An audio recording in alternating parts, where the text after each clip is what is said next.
Hello everyone, আমি আমার বাঙালি রান্নাবাটিতে আবার হাজির হয়ে গেলাম আর একটা নতুন রেসিপি নিয়ে। আর আপনারা সকলে কেমন আছেন? ইনশাল্লাহ আপনারা সকলে ভালো আছেন, আমিও ভালো আছি। আর কে কোথা থেকে আমার ভিডিওগুলো দেখছেন, প্লিজ প্লিজ আমার চ্যানেলটা সাবস্ক্রাইব করবেন, লাইক করবেন, কমেন্ট করবেন। আর অবশ্যই আপনারা কমেন্ট করে জানাবেন কে কোথা থেকে দেখছেন, তাহলে আমি আপনাদেরকে ধন্যবাদ জানাতে পারবো। চলুন তাহলে নতুন রেসিপি কি দেখাচ্ছি আপনাদেরকে। এই যে আমি 1.5 কিলো পাকা টমেটো নিয়েছি, যেহেতু এখন টমেটোর দাম কম, তাই ভাবলাম আপনাদেরকে আমি টমেটো কেচাপটা বানিয়ে দেখাই আজকে। টমেটো কেচাপ বা টমেটো সস যেটাই আপনারা বলেন, এইভাবে বানিয়ে রাখলে 1 বছর খাওয়া যাবে। দোকানের থেকে অনেক ভালো। দোকানের কেনা সসে অনেকে মানে রং ইউজ করে, অনেক কিছু ইউজ করে। ঘরে যেটা আমরা বানাবো একদম সব কিছুই ভালো হবে এবং টেস্টি হবে। চলুন তাহলে আমি কিভাবে বানাচ্ছি। আমি টমেটোটা ভালো করে ধুয়ে পরিষ্কার করে রেখেছি। এখন এগুলো আমি কেটে নেব। কেটে নিয়ে ফিরে আসছি। আর কি কি নিচ্ছি, উপকরণ কি কি দিচ্ছি, আপনারা পুরো ভিডিওটা দেখুন, স্কিপ করবেন না। স্কিপ করলেই কিন্তু অনেক কিছু মিস করে ফেলবেন।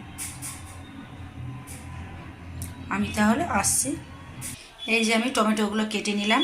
এখন এটা আমি কড়াইতে দিব। গ্যাসে একটা আমি কড়াই বসিয়ে দিয়েছি। কড়াইতে আমি কোনো জল টল কিছুই দেবো না, ডাইরেক্ট আমি টমেটোটা ঢেলে দিলাম। আর এর মধ্যে আমি যেটা দিব, রসুন দিলাম কয়েক কোয়া। এই যে রসুন দিলাম। আর একটা বড় সাইজের পেঁয়াজ দিচ্ছি আমি। কোনো জল দিচ্ছি না। আর একটু কালারের জন্য আমি কোনো ফুড কালার ইউজ করব না, কিছু না, আমি শুধু বিট দেব। যে বিটটা দিয়ে দিলাম, কয়েক টুকরো দিলাম। এই যে কয়েক টুকরো বিট দিলাম, কয়েক কোয়া রসুন আর একটা বড় সাইজের পেঁয়াজ দিয়েছি। আর কিছুই দিইনি, সামান্য একটু লবণ দেবো, তাহলে খুব তাড়াতাড়ি এটা সেদ্ধ হবে। ঢাকা দিয়ে এটা সেদ্ধ করব আমি। দোকানে অনেকে ফুড কালার দেয়, আমরা যেহেতু ঘরে এটা বানাচ্ছি, খুব শুদ্ধভাবে এটা বানাচ্ছি, তাহলে আমরা এটা বিট দিলাম। এই যে আমি অল্প করে লবণ দিলাম। ভালো করে এটা মিক্সড করে নিব। অনেকে জল দেয় সেদ্ধ করার সময়, আমি কোনো জল দেবো না, যেহেতু আমি এটা বেশি দিন স্টোর করব বলে কোনো জল দেবো না। লবণটা মিক্সড করে নিলাম আমি। এখন আমি এটা ঢাকা দিয়ে দেবো। যে আমি ঢাকা দিয়ে দিলাম।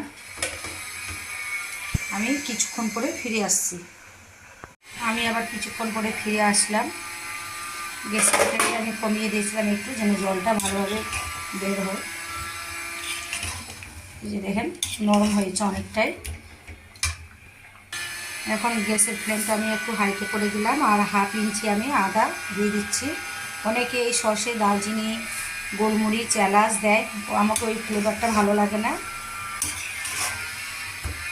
আমি শুধু আদা, রসুনের কোয়া আর পেঁয়াজ দিয়েছি। আর বিটটা শুধু কালারের জন্য দিয়েছি। আবার আমি ঢাকা দিয়ে দিচ্ছি।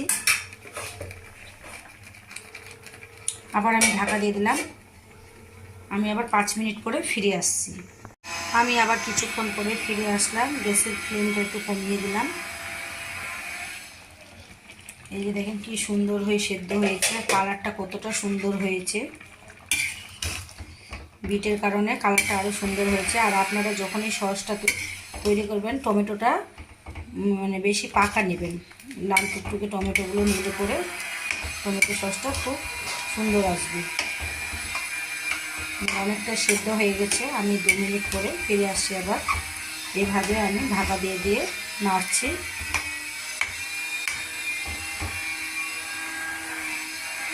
টমেটোটা যত ভালো নেবেন সসটা তত সুন্দর হবে।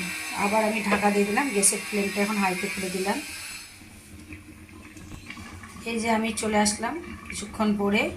আমার এটা একদম সেদ্ধ হয়ে গেছে। এটা আমি ঠান্ডা করে নেব।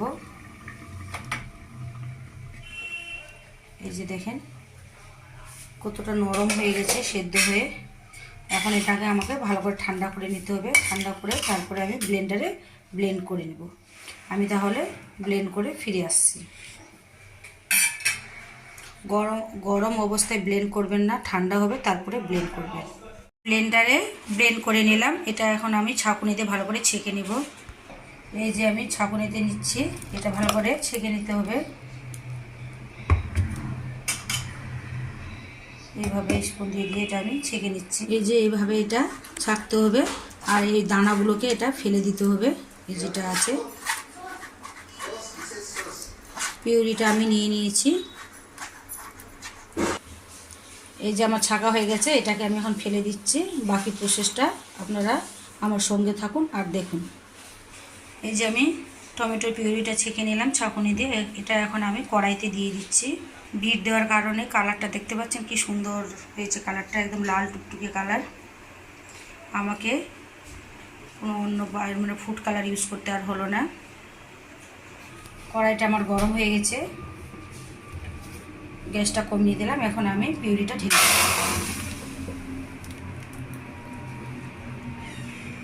আপনারা এইভাবে ঘরে বানাবেন, খুব হেলদি হবে সসটা, বাজারের থেকে অনেক ভালো বাড়িরটা।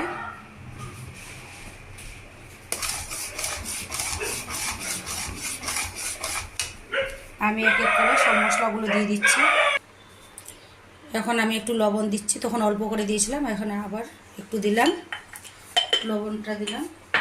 আর ঝালটা আপনাদের টেস্ট অনুযায়ী দিবেন, যে যেমন ঝাল খাবেন। যে লঙ্কার গুঁড়ো দিলাম আমি, বেশি দিব না, 1 চা চামচের মতো দিলাম আমি। আর এটা টেস্টি করার জন্য আমি একটু বিট লবণ দিচ্ছি, বিট লবণ দিলাম। আর আমি 1 বাটি চিনি দিচ্ছি। সবগুলো এখন ভালো করে মিক্সড করব আর জাল দিব ভালোভাবে ফুটাবো এটাকে। আপনারা যে যেমন ঝাল খাবেন সেই হিসাবে ঝালটা দিবেন। এটা কন্টিনিউ নাড়তে হবে, না হলে তলায় বসে যেতে পারে। আমি এইভাবে এটা কন্টিনিউ নাড়বো, ঘন হয়ে আসবে তখন আমি গ্যাসটা অফ করব। আপনারা পুরো ভিডিওটা দেখুন।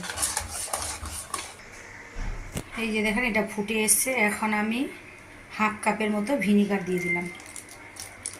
তাহলে অনেক দিন ভালো থাকবে সসটা আর টেস্টি হবে, টকটাকে ব্যালেন্স করবে।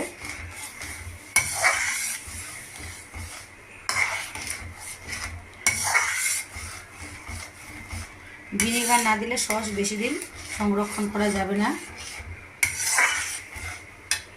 এটা আমি আরও কিছুক্ষণ নাড়বো, জাল দেবো, এইভাবে ঘন করব, অনেকটাই ঘন হয়ে আসবে তখন আমি গ্যাসটাকে অফ করব।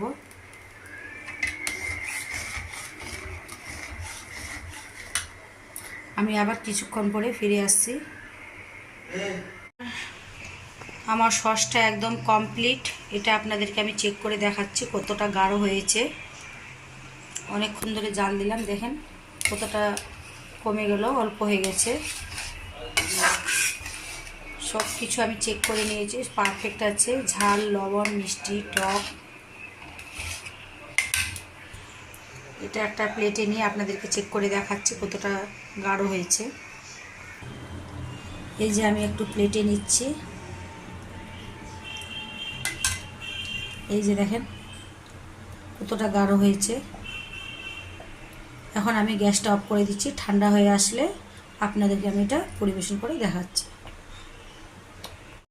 এই যে আমার সসগুলো ঠান্ডা হয়ে গেছে, এখন এটা আমি একটা কাঁচের জারে ভরে নিচ্ছি। আর কত সুন্দর কালার এসছে দেখেন, আমি কোনো ফুড কালার ইউজ করিনি। আমার বিটটা দেওয়ার কারণে কালারটা এত সুন্দর লাল টুকটুকে এসছে। আর টমেটোগুলো ভালো নিতে হবে, টমেটোটা যত পাকা নেবেন সসটা তত সুস্বাদু হবে এবং কালারফুল হবে, কালারফুল বলতে রেড কালার হবে। আমার সব কিছু পারফেক্ট আছে। এখন এটা আমি জারে, ঠান্ডা হয়ে গেছে, ভরে নিচ্ছি। এই যে আমি কাঁচের জারে নিয়ে নিলাম, আমি পুরো ভরলাম না। আর একটা আমি সসের বোতলে নিয়ে নিলাম। এই যে আমি একটা সসের বোতলে নিয়ে নিলাম। এটা বেশি দিন স্টোর করার জন্য আমি কাঁচের জারে রাখবো, এটা ফ্রিজে রেখে দেব। আর এটাকে বেশি দিন ভালো রাখার জন্য আরেকটা আপনাদেরকে টিপস বলে দিচ্ছি, উপরে একটু ভিনেগার দিয়ে দিবেন, তাহলে বেশ অনেক দিন ভালো থাকবে। এই যে উপরে একটু ভিনেগার দিয়ে দিলাম, অল্প করে ভিনেগার দিয়ে দিলাম, তাহলে বেশ অনেক দিন ভালো থাকবে। এখন আমি এটা ঢাকনা লাগিয়ে দেব। এই যে দেখেন কি সুন্দর হয়েছে সসটা। আর একটা সস আমি যেটা বোতলে নিয়েছি, এটা আমি সবসময় ইউজ করব বলে এখানে আর ভিনেগার দিচ্ছি না। আর আমি এটা মুখটা বন্ধ করে দিচ্ছি। আর খুবই সহজ পদ্ধতিতে আপনাদেরকে রেসিপিটা দেখালাম। আমার রেসিপিটা ভালো লাগলে প্লিজ আপনারা আমার চ্যানেলটা সাবস্ক্রাইব করবেন, লাইক করবেন, কমেন্ট করবেন। এই যে আমি আপনাদেরকে ঢেলে দেখাচ্ছি, এই দেখেন কি সুন্দর হয়েছে। আপনাদেরকে এটা ঢেলে দেখালাম।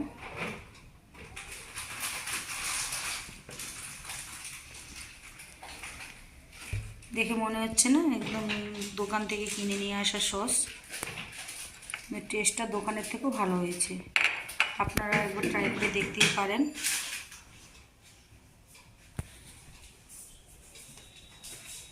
আমি যেভাবে রেসিপিটাতে সসটা তৈরি করলাম, আপনারা সেম প্রসেসে সসটা তৈরি করবেন, খুব ভালো হবে।